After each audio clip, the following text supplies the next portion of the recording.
इस सेशन के अंदर हम व्यू के टैब में से शो, जूम एंड विंडो की कुछ कमांड को डिस्कस करने की कोशिश करेंगे।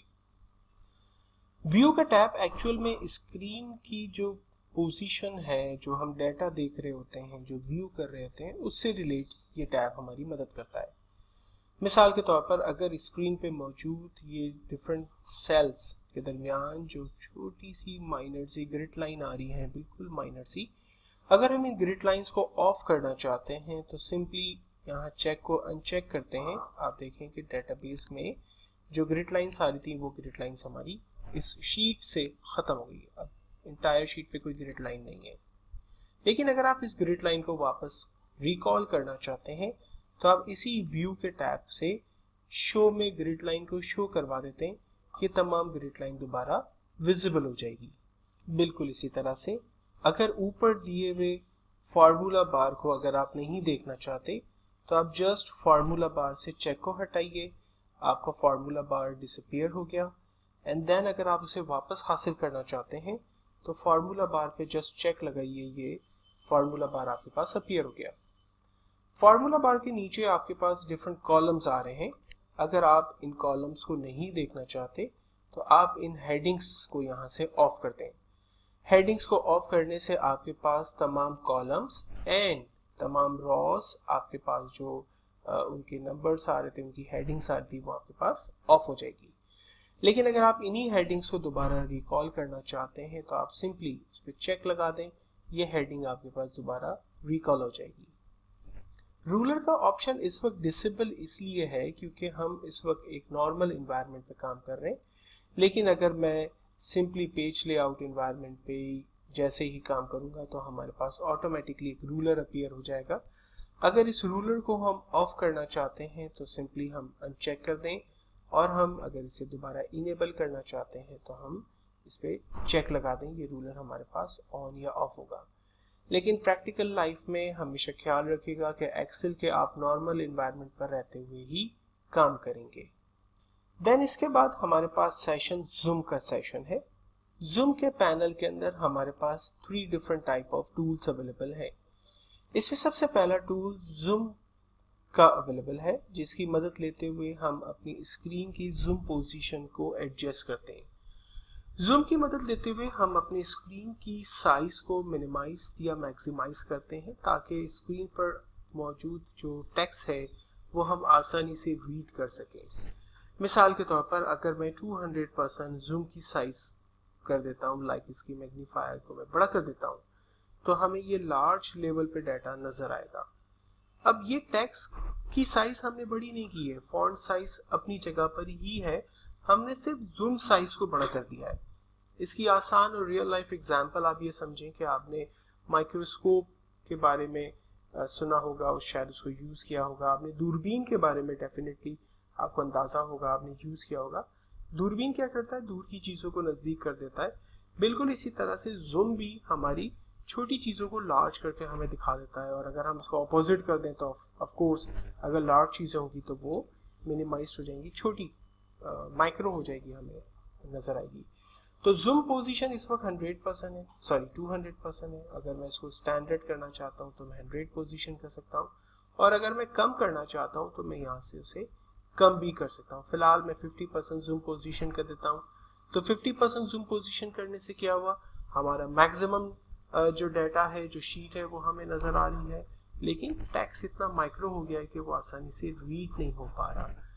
तो रिकमेंडेड ये है कि आप हमेशा जूम की जो पोजीशन है वो 100% ही रखें ताकि टेक्स्ट आपको प्रॉपर्ली विजिबल हो सके, आप उस पर आसानी से काम कर सकें। लेकिन अगर आपको ये कंफर्टेबल नहीं है तो आप इसकी जूम की साइज को बड़ा कर सकते हैं। जूम का एक टूल हमारे पास नीचे स्टेटस बार में भी अवेलेबल है, जहां पर प्लस के आइकॉन पर क्लिक करके आप ग्रेजुअली अपनी जूम साइज, स्क्रीन साइज को लार्ज कर सकते हैं, और आप माइनस पे क्लिक करके स्क्रीन साइज को स्टेप बाय स्टेप डिक्रीज कर सकते हैं। उसकी जो पोजीशन है उसको आप मिनिमाइज कर सकते हैं। जूम टू सिलेक्शन की मदद से जो जिस सेल पर आप खड़े हुए वो एग्जैक्टली सेल आपके पास लार्ज साइज हो। मैक्सिमम जो जूम साइज अवेलेबल है आप नोटिस करें जूम पर कि वो 400% है, तो ये मैक्सिमम साइज पर चला गया है। और अगर आप इसको स्टैंडर्ड करना चाहें तो रिकमेंडेड, मैंने आपको पहले ही बताया कि आप 100% पे क्लिक करेंगे तो ये दोबारा अपनी एक्चुअल पोजीशन पर आ जाएगा। जूम के बाद एक बहुत ही इंपॉर्टेंट कमांड है हमारे पास विंडो के रिबन में, जो कि फ्रीज की कमांड है। फ्रीज की कमांड एक्चुअल में आपके सेल को फ्रीज करने में आपकी मदद करती है। इसको एक्जैक्टली अगर मैं आपको यूं समझाऊं कि मेरे पास टॉप पर फर्स्ट रॉ पर कुछ हेडिंग्स नजर आ रही है, जैसे जैसे मैं माउस के स्क्रॉल को मूव करके नीचे की तरफ आ रहा हूं या कीबोर्ड में डाउन एरो की प्रेस करके अपनी डेटाबेस में नीचे की तरफ जाता हूं, तो हमारे पास जो फर्स्ट हेडिंग थी, यानी हमारी जो फर्स्ट रॉ थी, वो गायब हो जाती है, डिसअपियर हो जाती है। मैं ये चाहता हूं कि मैं जितना भी नीचे जाऊं, मेरी ये जो रॉ है ये गायब नहीं होनी चाहिए। इसको मैं परमानेंटली तौर पर फिक्स करना चाहता हूं। तो ऐसा करने के लिए हम बिल्कुल स्टार्ट पे, रॉ नंबर 2 के बिल्कुल स्टार्ट पे खड़े हैं, क्योंकि मैं तमाम हेडिंग्स को देखना चाहता हूं और मेरी पहली हेडिंग स्टार्ट कॉलम ए से होती है, इसलिए मैं कॉलम बी पर मौजूद हूं, कॉलम A2 पर मौजूद हूं, यानी नेक्स्ट रॉ पर मौजूद हूं। और मैंने यहाँ पर फ्रीज में जाकर फ्रीज पैन्स की कमांड को इस्तेमाल किया।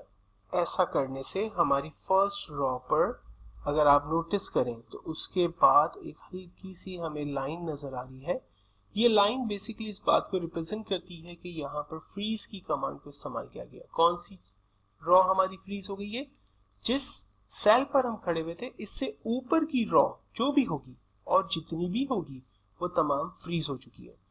अब मैं नीचे की तरफ मूव कर रहा हूँ, आप देखें हमारे पास जो फर्स्ट रॉ है वो मूव नहीं हो रही है। इसका अंदाजा आपको यहाँ से इस बात से हो रहा है कि हम रॉ नंबर 1 फिक्स है, जबकि इस वक्त हम रॉ नंबर 53 को देख रहे हैं, 54 देख रहे हैं, और मैं ग्रेजुअली जैसे जैसे नीचे जा रहा हूँ आप नोटिस कर रहे हैं कि हमारी फर्स्ट रॉ बिल्कुल फ्रीज है, वो मूव नहीं हो रही। अब मैं दोबारा अपनी असल पोजीशन पर कंट्रोल होम बटन या कंट्रोल अप एरो की प्रेस करके अपनी सेकंड रॉ पे दोबारा आ चुका हूँ। अब मैं इस फ्रीज को खत्म करना चाहता हूँ, तो जहां से आपने फ्रीज को अप्लाई किया था वहां से आप अनफ्रीज कर दें। ये आपकी फ्रीज की कमांड खत्म हो गई।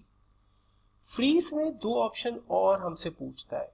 अगर आप फ्रीज करना चाहते हैं टॉप रॉ को, तो आप डायरेक्टली फ्रीज टॉप रॉ पे क्लिक कर दें, आपकी अबव जो रॉ थी वो आपकी फ्रीज हो गई। और अगर आप इसको अनफ्रीज करना चाहते हैं तो आप सिंपल अनफ्रीज पैन्स कर दें, ये आपकी रॉ अनफ्रीज हो गई। सिमिलरली अगर आप कॉलम को फ्रीज करना चाहते हैं, मैं क्वार्टर के कॉलम को फ्रीज करना चाहता हूं, तो मैं फ्रीज पैन्स में जाकर फर्स्ट कॉलम को फ्रीज कर देता हूं। अब इससे क्या हुआ, हमारी फर्स्ट कॉलम फ्रीज होगी। फायदा ये होगा कि मैं जब आगे की कॉलम की तरफ जाऊंगा तो आप देखें हमारी हमारी जो फर्स्ट कॉलम है वो हमारा फ्रीज है और वो चेंज नहीं हो रहा, वो अपनी जगह पर मौजूद है।